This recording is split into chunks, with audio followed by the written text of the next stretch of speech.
From KCBS Radio in San Francisco, I'm Matt Pitman, and this is Bay Current for Wednesday, April 13th.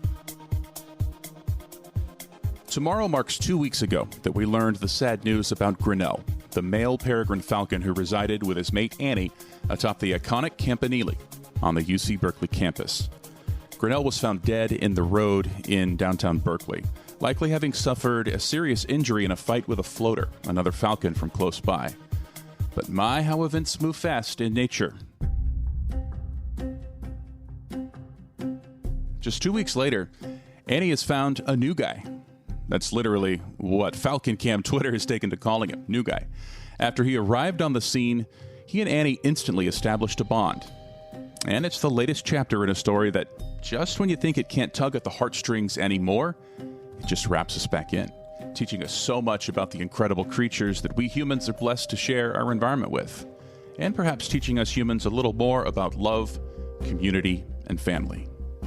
Today, an update with Mary Malec, Raptor Nest Monitor with Cal Falcons, East Bay Parks, and the Golden Gate Raptor Observatory. Happy to connect once again with Mary Malec, who we've talked to before. Unfortunately, last time we talked was after we had lost Grinnell.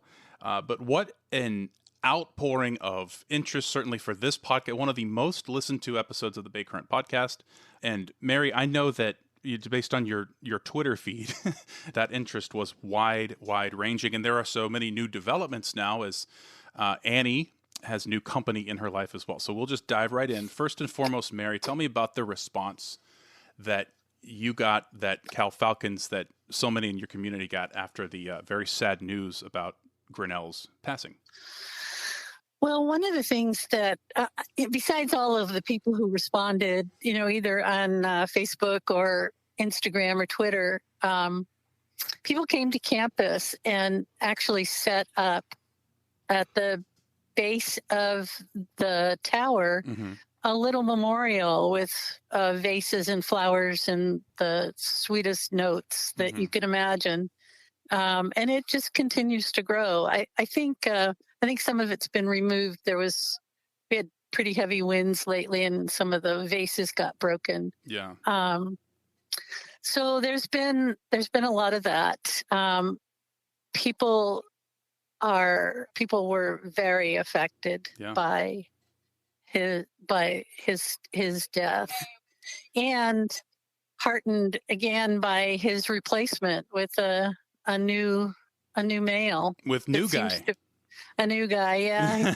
So right now we're calling him New Guy, although we're having a naming contest that will be, one of the names will be UC Berkeley related, like Annie and Grinnell. That's awesome. Tell me a little bit about New Guy. When did he emerge into the picture, and how are he and Annie getting along? Tell me about him. Well, he showed up the same day Grinnell died. I think it was about 7 hours later. He was on the tower, and Annie was receptive to him. He's not a stranger. He has been around for a couple of weeks. We have photos showing he'd been around, and we've seen him on the nest ledge. He has this rather distinctive limp. There's something wrong with his left hip or leg. He limps. He seems to do well. He hunts well. He's mating with Annie with good results, or presumably, and he looks healthy, even with his limp. And he's a loafer. He likes to lie down in the sun. That's not unusual. Peregrines will do that. Sometimes they'll spread out their wings and sunbathe. Oh, that's great.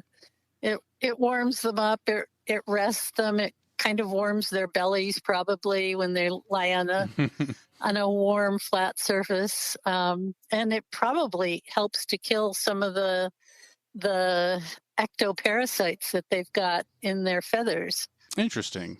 So yeah, it's probably, they take dust baths, they take wet baths too, but they take dust baths and they will sunbathe, and all of that is healthy for them. Yeah, that one of the great pictures. Again, for those of you that don't follow, highly recommend the follow at Cal Falcon Cam on Twitter. Is a picture of him loafing, and he's looking right into the camera, and he just looks so relaxed and so chill, and it's clearly a sunny day out, and he's just living his best life. Yeah. Love it. Yeah, it's cool. So what have you guys noticed about the two of them developing that bond that we talked about last episode? On his first couple of days, he would go into the nest box and look around. And it was probably on the second day that he actually sat down on the eggs, but didn't stay. Stayed for maybe 30 seconds, certainly less than a minute. And each day, his time on the eggs got a little longer. I think he spent now as much as an hour and a half, which is perfectly normal for a male to be incubating. Some incubate a little bit longer, most a little bit less. So he's taken over a lot of the incubating duties from Annie, which gives her a chance to go out and fly around, eat without rushing too much, and just taking a little break. So he's done what any nesting male would do, and he did it in a matter of days. That's incredible. So yeah. The eggs, how are the eggs? That was a concern of yours when we last chatted the day that Grinnell died. What's the update there? Well, she's because she had 3, right? She has 3. She has not laid a 4th egg.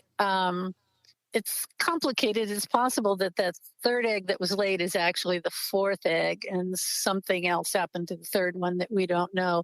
The timing would be right to make that 3rd egg actually be what would normally be a 4th egg, if that makes sense.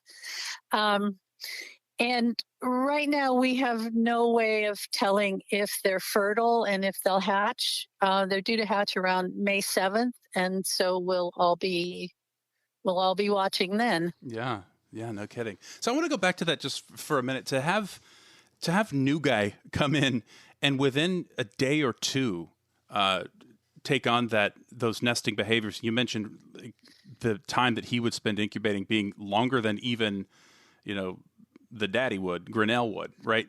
About the same time that Grinnell would. Grinnell was really good at incubating, and he would spend an hour and a half at a time. So yeah, he's doing about what Grinnell would do.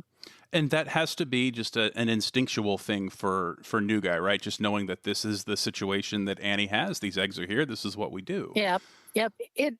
He's having a response to his hormone levels increasing. Also, it's not a thought out thing. It's instinct, and it's response to hormones.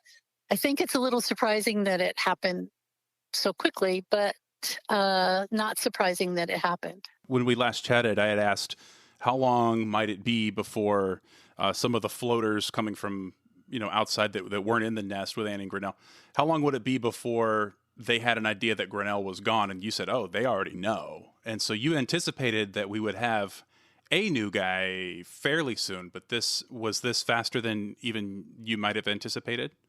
I think it's normal for a floater to come in within 24 hours. 7 hours is pretty fast. That's so funny. He sounds like he might be a character.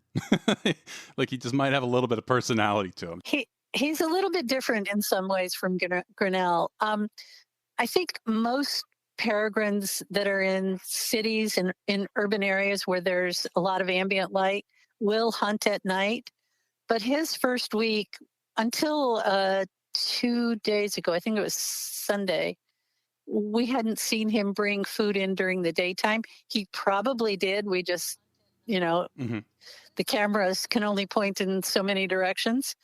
But he was bringing food in at, 5 in the morning, 3 in the morning, and actually chirping at Annie to get up and eat. So he's. Oh, that's great. He does something a little that's unique to him. She would get up. She got up 2 nights in a row and took the food from him and probably didn't eat it then because of the timing. She would only be gone about a minute. So she probably hid it somewhere on the tower to eat later. And then she went back to the eggs. And that satisfied him, it seemed like. He came back the next day, middle of the night, with more food. Yeah. She's like, this is not my schedule. Yeah, not my schedule. Learning curve, please. Hold on. Slow down. So tell me a little bit about the naming contest. New guy, obviously, that's not a name. We got to get him a name. So do you have any early favorites?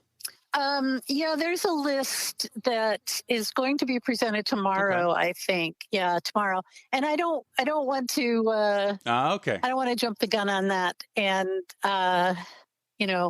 so we can wait till tomorrow. But there are we asked for names to be connected to Cal.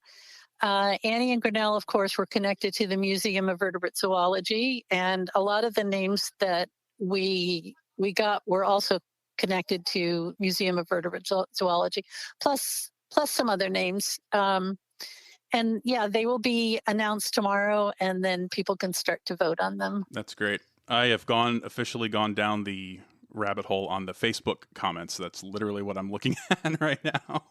And there's some really good names. Yeah, there really, really are. That's cool. I like someone had proposed Galen after John Galen Howard, designer of the Campanile. That's pretty cool. That's pretty cool. Yeah. And Galen just has a nice ring to it. Well, Mary, thank you again so much for your time. I'm glad to hear that things are going as well. I'm really glad to hear that at least the eggs are being cared for and that process is going on. Again, we don't know about what the end result and what to expect. You said we'll learn about that around May, right? May 6th is when that's my mom's birthday. Anticipate. Perfect. Oh, good. Okay.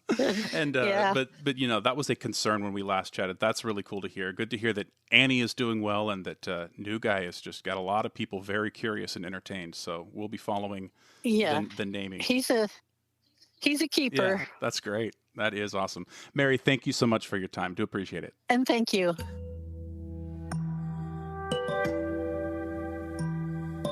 For more on the naming contest, and yes, indeed, to cast your vote, go to calfalcons.berkeley.edu. And the best way to stay plugged in is on Twitter, with the Twitter handle for the Cal Falcons being @CalFalconCam. There are links in the show notes. New episodes of Bay Current are out every day, and we'd love to be part of your daily routine. You can subscribe to Bay Current on the Odyssey app, Apple Podcasts, Google Podcasts, just about anywhere you listen. And we're on YouTube, on the KCBS Radio YouTube page. That's it for today's Bay Current. I'm Matt Pitman. We'll chat with you again tomorrow.